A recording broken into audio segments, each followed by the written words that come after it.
On sunny Southampton's Voice FM, that is Mumford and Sons and the Banjo Song. If you have just joined us, a very good morning to you. My name is Anne, and welcome to Your Green Breakfast, Planet Earth's only environmentally friendly breakfast show. Normally, round about now, we'd have our green headlines, but this week we're focusing on the Hospitality SOS, a campaign put forward by Go Southampton, who manage the bid in Southampton. They look after the city centre, the businesses that are within that, and especially within the hospitality sector, they are having a really tough time. Margins are tight. And this week we've heard from two key players, Anna Copper from Stacks & Co. And then yesterday we had Spencer Berman from Metrics Ascapart. And today we're going to speak with Nella Pang. Now, Nella has 20 years experience in commercial real estate, helps occupiers and landlords unlock growth through sustainable property strategies that drive performance, enhance culture, and deliver long-term social and environmental value. And Nella has written a fantastic article on LinkedIn that really goes into a lot of detail as to what the problem is and what the solution are. And she joins us on the line. A very good morning to you, Nella. How are you? Yeah, I'm good, thank you. Just done the kids drop off, so just sat in the car. Yes, that's fantastic. It's the first time I do believe I've ever interviewed someone in the car. I love your dedication. You're looking fantastic this morning. And I love this article that you've written in the on LinkedIn. It's really comprehensive, but very well structured. And within this, though, you say that hospitality isn't failing, but it's the economic model. So what exactly do you mean by that? Yeah, absolutely. And it was off the back of Go Southampton bringing the working group together to understand what was happening locally. And so, for what I mean by it's not failing is that people still do want to go out, they still want connection, experience, community, and demand hasn't disappeared. But what is broken is the cost structure and hospitality. Around hospitality. So independent operators are facing the rising labour costs, higher energy bills, increased national insurance contributions, business rates, and most are operating on single digit margins. So when you're only making like 5 to 8% profits in a good year, even the small increase can really, on terms of like the fixed cost, can wipe that out. So, for example, Mama's Kitchens, which is a family run business of mine, we're based in the Guildhall in Southampton, and we've been operating a street food truck across the whole of Hampshire for the last 6 years. 2 years ago, we decided to take a permanent space at the Guildhall. And then when you think about the cost to keep the business running 7 days a week, we made a educated decision that in terms of businesses that are coming into the office, they're not coming in 5 days a week. They're only coming in maybe 3 days a week. So we decided that we would only open Mama's Kitchens in Guildhall Thursday, Friday, Saturday, because to keep it open throughout the whole week, it just wasn't covering the costs. And the energy costs was really surprising because that was just wiping out any profits. And then the announcement with the budget, with the national insurance increases, etc. You just think actually, if we can run the street food van that goes to locations where customers want, for example, festivals, corporate days, the van can make in 2 hours what we can take in a weekend. So we've just decided in terms of survival mode, that we've decided to close down the physical facility and then just to continue to operate the street food van. There's one element within that is we haven't really discussed, and because of your knowledge and skill, I think we should try and give an idea for the listener as to how rates and rent fit into this. I mean, you're a RICS qualified surveyor, and so therefore, is there any? Do you think there's going to could be any flexibility within the rates or in the rents? Do you think landlords, will soften their hearts and help out? Ultimately, they're running a business as well, right? So, the in terms of business rates, that is set by the valuation office. So when I certainly look at, from a surveyor's point of view, I don't look at just like the individual businesses, I look at how the place functions. So hospitality is like the economic infrastructure to support the surrounding businesses. It's the amenity offering for offices that are being based in the city centre, for example. So the hospitality, it drives the footfall, it supports other retailers, and it underpins the office demand, which is the critical thing. And so when you talk about business rates and the rentals, ultimately, rental growth is supported by demand. And if you don't have that, the ripple effect is huge, because if people aren't coming into the office because it's not a vibrant city, then the values go down. And it's the same with business rates, that it is based upon market value. So again, the councils, they end up not benefiting if people are not contributing towards business rates. And ultimately, any landlord that owns commercial real estate, they are trying to make sure that they don't have those vacancies. Yes, but it's a very difficult situation and a finely balanced. But I was interested when you mentioned people coming into Southampton, because I see on the traffic, especially on a Friday, how it dips. It's almost as if everyone has is working a 4-day week. Yeah. Is that something you noticed with Mama's Kitchens? That actually Friday, although you sort of thought that was a busy time, Yeah. traffic fell off. Well, absolutely, isn't it? Because I think, again, I've been in the industry for over 22 years, and it was always the Friday you would go to the pub for a drink, to kind of celebrate your week with your co-workers. But now you are finding that most people don't work on a Friday, or they're working from home, and again, it was a silver lining out of the pandemic. Everyone wanted that work-life balance.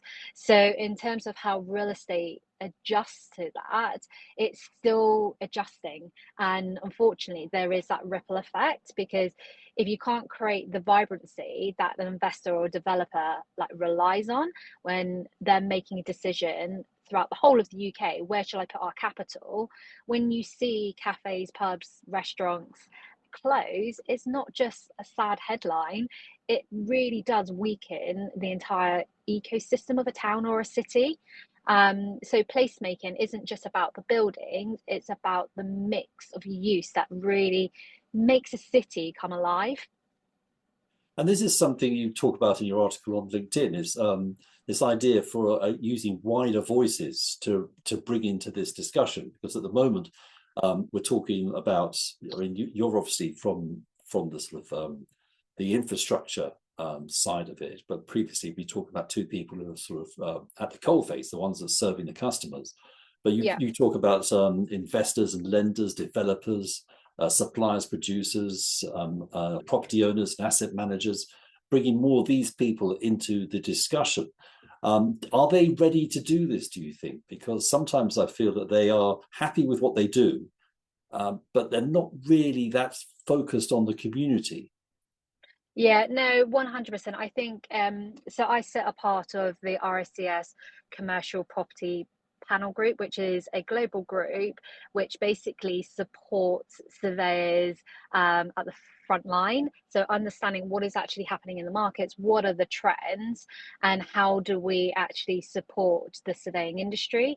So last year we hosted a number of conferences to actually pull out those conversations with those key stakeholders and actually make them understand, like, you making a decision of where you should be based, whether it's in the UK or globally, has that ripple effects. And I think when we talk about the ripple effect, first you've got employment. So hospitality is one of the biggest employers of young people at that entry level workers.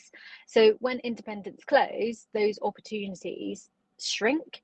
And then the second is then your investors' confidence. If high streets start to hollow out, it affects the rental values, as I mentioned before. asset performance and the future development and viability. Like, does the numbers actually stack to build a brand new office scheme with supporting retail within it? And then the third is that social impact. And I think most of the councils that we're speaking to, the institutional landlords, they get that. They understand that the social impact is really powerful. So the local venues are where the communities meet. And Spencer's done a fantastic job about metrics is a great place to bring communities, the number of networking events that they are hosting, and just to create a place where voices can be heard is so powerful. So removing those, and you're reducing that social glue that makes a place really resilient, because ultimately you then come into a ghost town, and that's the issue. If closures, it doesn't just affect one business, it just reduces the entire confidence in a whole place. So I think more and more the institutional landlords are listening. They are trying to do their bit as much as they can. But ultimately, when an investor or an institutional landlord is looking at the whole of the UK, they're doing their financial analysis and thinking, okay, well, which one has got the strongest stability of growth, which one has good universities to be wedded to, because one of the biggest challenges a lot of these I guess corporate occupiers are looking for is that they want to be located to the talent.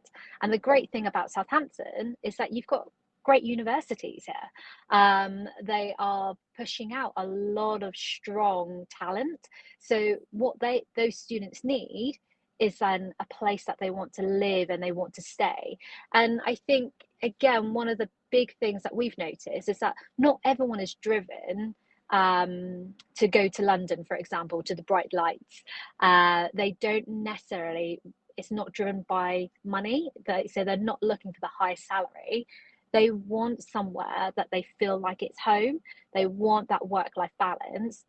And Southampton and the rest of the region has got the great ingredients to deliver that. So I think more and more the institutional landlords, the council are listening to that. But what we need is government to actually unlock some of these the fiscal frameworks, which actually allows hospitality independence to actually keep a little bit more of their money. Because for us, when I look at how much profit we're making, I'm thinking, well, it's just not worth it. Like, my brother, my mum, my aunt, they're working at all hours, and then when you actually break it down, like per hour, it doesn't make sense. And that's not what life is about, right? You don't want to work to live, you want to live to work. No, is that the other way around? You know what I mean? Yes, I do know what you mean. Yes, work should be fun. And I totally get what you're saying about independence, because a strong independent hospitality sector not only makes a city interesting, but it stops it like being a clone town. I mean, you talk about ghost town, but I was thinking in a clone town, a lot of problems we have is that wherever we go, it's the same old shops because it's a corporate Yeah. society. Mm-hmm. Independence really make things different. And I think what you're all proposing is very good. But I suppose in some respects we need people within government and within the Whitehall and their advisors, people to actually understand what makes a city tick. Mm-hmm. 100%. And then I think, like, again, markets do evolve. We went from market towns, then we evolved into the cities. We now want that independence back. We want boutiques. Again, people want connection. And we're asking, what is a labor intensive place-based sector to absorb those fixed costs, whilst they're also acting as the engine of urban vibrancy, should we say.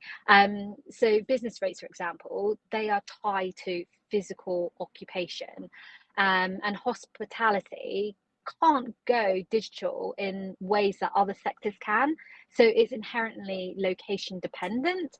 Obviously, yes, you can do Uber Eats and Deliveroo and those sort of things, but again, the margins on that, the the percentage that those companies take away from an independent are huge.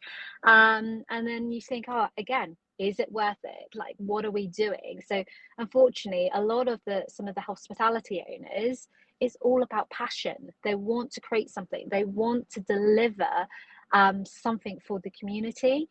So if we don't recalibrate how we treat this sector, we really risk designing out the very businesses that make our cities attractive in the first place. That's amazing. Nella Pang, I could talk to you for a lot longer, but our time is up. So thank you very much for speaking with us. I wish you best of luck with Mama's Kitchen and also this campaign with Go Southampton. We look forward to a very positive outcome in the not too near future. But thank you very much for joining us on Your Green Breakfast. Perfect. Thank you.